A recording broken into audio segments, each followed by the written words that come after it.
مۆنیومنتی بارزان کرایەوە. ئەم مۆنیومنتە وەک دەڵێن لەسەر ئەرک و بودجەی کابینەی نوێمی حکوومەتی هەرێمی کوردستان دیزاین و جێبەجێ کراوە.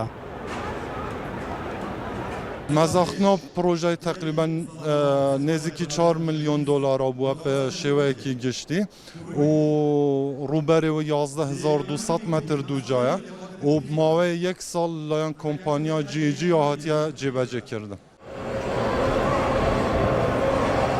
مۆنیومنتی بارزان لە ڕووبەرێکی بەرفراوان و شوێنی دانیشتن پێکاتووە بۆیە سەدان کار بەدەست و کەسوکاری ئەنفالکراوان و چین و توێژی جیاجیا ئامادەی ناو مۆنیومنتەکە بوونە و لە دەستپێکی کردنەوەی مۆنیومنتەکەدا بەشداریان لە مەراسیمی گەیاندنی 100 ڕووفاتی بارزانیەکان بۆ ناو مۆنیومنتەکەدا کردووە. ئەم مۆنومنتانە گرنگە و لەسەر جەمە شوێنانەی تری هەرێمی کوردستانە بێت دروست بکرێت چکە ئێمە وەکو گەلی کوردستان لەلایەن ڕژەمەیەک لە دوایەکانی عێراقەوە جینۆساید کراوین ئەنفال کراوین بۆ ئەوەی وەکو لەبەرەوەی تا ئێستا دەوڵەتمان نییە بۆ ئەوەی ئەم عملیانە لە بەرچاو بمێنن و کۆمەلگەی نێودەوڵەتیش پشتیوانی و پشتگیری خەڵکی کوردستان کرا بۆی جارێکی تر جینۆساید نەکرێنەوە.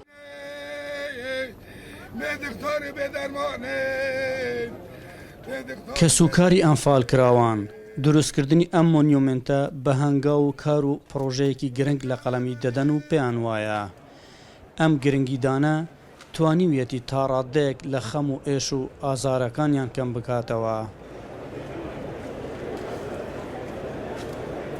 طبعا از زۆر دڵخۆشم بە مۆنیومنتێ شتێکی زۆر زۆری جوانی کردی یعنی یا بێوێنەیە زۆر زۆرش ئەس زۆرە دڵخۆشم بۆ کەسێت ناودا چونکە تازە ez بەرە خۆت دەمێ کەسێ زۆر گرنگی بۆ من تێدا یعنی بنەماڵا من ڕەنگە نیڤەل وێرێ بن. بیجێک شیایە ئەو برینێت دایکێت ئەنفاڵە هاتینە ساڕێژکردن جیەکێ هۆیە خۆشە فندا ئافرەتە تێنە سەر مۆنومنتە ئەنفاڵە ڕاستی ئەم شانازیە پێت بین تشتێکی گەلێک باش بوو.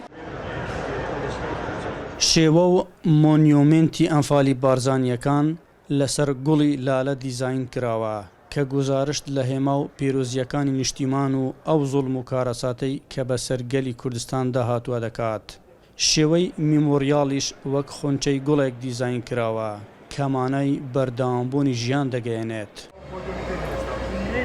ئەحمەد زێباری دەنگی ئەمریکا دەڤەری بارزان.